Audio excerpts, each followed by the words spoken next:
How do you c.ope with the phobia of hospitals? I've had a bit of a hospital year. Nothing on some people's. I haven't been half living in one and I'm not ill myself, so I'm not complaining for a moment. But having spent exactly 2 hours in a hospital in the last 7 years, I've suddenly found myself needing to visit rather a lot. And the thing is, I hate hospitals. Yes, I know you probably hate hospitals. But I really hate hospitals. I hate them like some people hate heights or flying or spiders. This summer I was trying to find my way around a hospital and I fainted. It was a perfectly clean, inoffensive place, but I fainted. And while I haven't repeated that recently, I always get the same feeling when I arrive. I get hot all over, it feels like someone's squeezing my head, and I go dizzy. I sweat profusely and I find myself on the brink of tears. Most people talk about the smell when they explain why they hate hospitals, and that doesn't help. But for me it's the heat, and the beeping, and the feeling that everyone around you is scared and in pain. It's too much. Hospital phobia isn't all that unusual.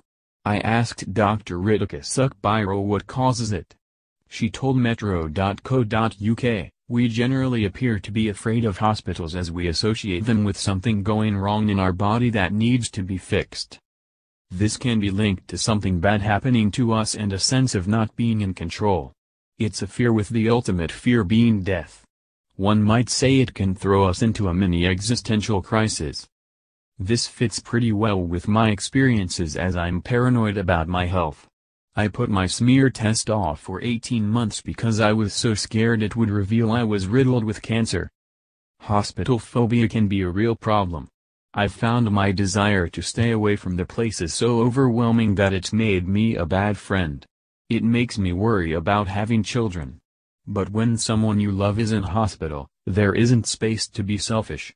You have to confront it. So how do you do that?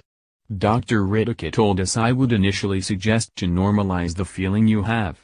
Just reminding yourself it's normal to feel a little scared and a lot of other people would probably feel the same. Playing the 10-category game, naming 10 different type of vegetables, cars, furniture, books, movies etc. Mindfulness and deep belly breathing is a great way to connect the mind and the body together on the here and now rather than throwing ourselves into an anxious spiral of what if. Trust in yourself and the practitioner. Often when we feel unwell we might think our body is letting us down.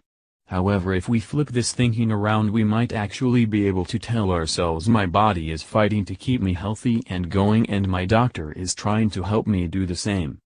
What I really wanted to know was whether there was any chance that I might be able to fix this tendency, or if I'm stuck this way. Will any future pregnancies be blighted by the fear of going into hospital? Will I always have to pick between being unsupportive or maybe passing out? Dr. Ritika suggests not, telling me, phobias are part of an anxiety disorder and so it's important to remember that all anxiety is fluid and temporary. It may feel permanent at the time, however it does shift. The moments that changed the way we partied, drank and got high forever.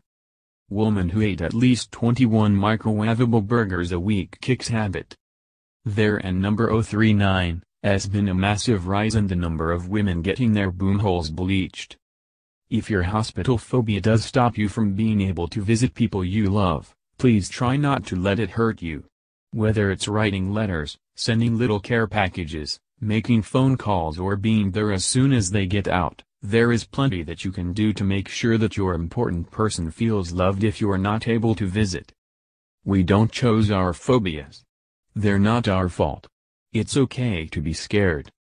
More, can we please stop telling people they're hypochondriacs? More, is a mindful virtual reality facial worth the faff?